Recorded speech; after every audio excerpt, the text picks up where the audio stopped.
Allez, on termine avec l'oracle d'Amira. Je parle doucement, je tape doucement parce qu'il y a du monde qui dort encore à la maison à 7 heures. Allez, c'est parti.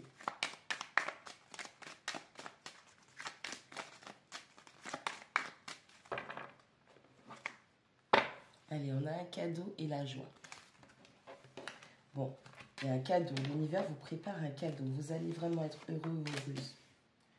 On a vraiment l'univers qui veut vous faire un cadeau. Ça peut être un cadeau parce que là, bien évidemment, on est en période de pré-fête. Donc, vous allez peut-être recevoir des cadeaux. Mais c'est vraiment un geste qui va vraiment vous apporter beaucoup de joie, beaucoup de bonheur. On parle aussi d'officialisation, de concrétisation. Peut-être une demande en mariage, de fiançailles, d'installation. On a la loi, on a la naissance. On a vraiment quelqu'un qui va prendre la décision ou le karma qui vous dirige vers des énergies de nouveau départ. Pour d'autres personnes, il y a une grossesse qui va se confirmer et avec la loi, on dit que c'est quelque chose, une situation qui va être dans la légalité. Vous allez vous marier, tout ça, vous allez vraiment avoir un projet de vie commune, d'avoir des enfants, de créer une famille ensemble. On a la parole et on a le beau mot. Alors, soit vous vous êtes disputé avec une personne, soit c'est vraiment des gens qui essaient de vous dissuader de revenir avec une personne qui vous est chère, mais on a quand même cette énergie du retour. On a l'examen, on a la jalousie. On vous dit de faire attention, vous êtes en phase de test, il y a des personnes qui sont autour de vous, qui sont jalouses ou peut-être c'est cette personne, à cause de la séparation, c'est un test, cette personne a des sentiments de jalousie. C'est peut-être quelqu'un qui pense que si elle ne revient pas vers vous, eh ben, ça veut dire que vous êtes retourné, vous êtes passé à autre chose. Et cette personne, j'ai l'impression qu'elle a vraiment peur que vous l'oubliez ou que vous passiez à autre chose. On a le retard, on a la trahison. Pour l'instant, cette personne n'est pas revenue vers vous, encore une fois, parce qu'elle se sent trahie. Elle a des blessures de trahison et elle pense même que vous êtes passé à autre chose. On a la santé, on a la santé et on a le temps. On vous dit que cette personne a besoin de temps pour guérir. On a une situation où cette personne ne peut pas revenir dans des conditions où il y a de la jalousie, il y a peut-être de la colère, de la frustration. Cette personne a besoin de guérir. C'est quelqu'un qui a envie d'avoir accès à un bonheur avec vous, mais cette personne n'est pas prête. Et puis de toutes les façons, elle a tellement de tests spirituels en ce moment dans sa vie que pour l'instant, elle ne sait plus où donner de la tête. On a quelqu'un qui est focus sur vous en se disant, il ou elle est passé à autre chose. Il faut que j'y retourne. Parce que cette personne, c'est vraiment sa blessure de la trahison qui est en train de la travailler. On a la maison, on a l'ouverture, on a vraiment quelqu'un qui veut saisir l'opportunité de revenir vers vous. On a la réunion, on a la séparation. C'est vraiment quelqu'un qui veut, encore une fois, discuter avec vous de cette séparation. Peut-être que ces mots ont dépassé ses paroles. Peut-être que c'est vous qui avez mis fin à la relation. Peut-être que simplement cette personne veut vous expliquer pourquoi, comment elle a pris la décision de mettre fin à cette relation.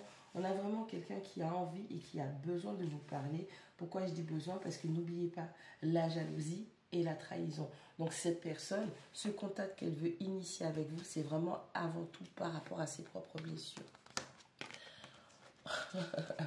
On a, pardon, je rigole parce que j'ai vu retour bouclier. On a enfant et miroir magique. Vous êtes protégés, les enfants sont protégés, votre famille est protégée. Si vous avez des enfants avec cette personne, vous êtes protégés. Mais on est surtout en train de vous dire que vous êtes protégés contre l'immaturité. Peut-être que cette personne qui vous a laissé ou que vous avez laissé faisait preuve d'une grande immaturité, d'une grande instabilité psychique. Et on vous dit en ce sens que vous êtes protégés contre ça. On a le retour, on a le bouclier. Donc, ce retour, il est protégé. Votre relation est protégée, mais c'est juste pas encore le moment. On a l'hérédité. On a l'hérédité, on a l'enfermement. Cette personne sait que vous êtes sa personne, d'accord? On a quelqu'un, on a des gens, vous aussi. Vous avez su identifier que c'est votre personne, mais pour l'instant, vous êtes dans une boucle infernale mentalement. On a l'étranger, on a l'intimité. Il y a une distance entre vous, il n'y a peut-être pas d'échange, ou c'est peut-être cette personne, justement, même si elle est jalouse, peut-être que dans son esprit, elle vous accuse de faire, alors que c'est elle qui fait, d'accord? On a quelqu'un qui a été voir si l'herbe était beaucoup plus verte ailleurs. On a quelqu'un qui a été voir si l'herbe était beaucoup plus verte ailleurs. Et j'ai plutôt l'impression que cette personne, malgré ses tentatives de connexion avec autrui, eh bien, elle n'y arrive pas. Parce que jalousie, trahison, c'est vraiment quelque chose qui lui prend la tête. Vous aviez commencé quelque chose, vous étiez dans une relation officielle, vous avez voulu mettre les choses en place et puis il y a une phase de test qui est arrivée pour pouvoir valider ou invalider ce que vous ressentiez tous les deux. Bon, on a la femme et on a la culpabilité. Encore une fois, cette personne, elle culpabilise de vous avoir quitté. Cette personne culpabilise d'avoir été dans ses sentiments, dans ses émotions. Cette personne est vraiment en mode où elle regrette quand même. Elle regrette la décision qu'elle a prise. On a le carrefour et on a l'argent. Cette personne a décidé, en fait, la personne, elle a choisi de vous quitter plus par rapport à un aspect financier et matériel. Encore une fois, on est dans la carte des amoureux où vous devez choisir le chemin du cœur ou cette personne. Mais il y en a, ils sont tellement matérialistes, tellement cartésiens qui se disent oui, mais si je choisis cette personne, je vais perdre des sous, je vais perdre la stabilité. Ça peut être un business avec la famille, ça peut être des liens ou être dans des situations où ils échangent des sous-sous avec les gens et se dire qu'il va falloir avoir un comportement carré avec vous va les mettre dans ce sentiment de perte. Donc on a des gens qui quand même se rendent compte du mauvais choix et qui culpabilisent justement d'avoir été dans leurs émotions liées au matériel. En tout cas, prenez soin de vous. Vous, on vous dit de continuer à travailler vos projets. Cette personne, elle a tout fait capoter. On a l'échec et la fécondité. On a vraiment quelqu'un, par sa prise de distance, à saboter le lien, à saboter la relation. Mais on vous dit que c'est une chance pour vous. Cette distance, c'est une bonne chose. C'est une chance qui vous a été proposée, puisque c'est un test spirituel des deux côtés, pour que vous puissiez vous ancrer. Okay, et vous montrer à vous-même que vous n'avez pas besoin de cette personne pour vous créer votre propre stabilité et sécurité. D'accord? Continuez à avancer, continuez à travailler sur vous. Et vous êtes protégé de l'immaturité.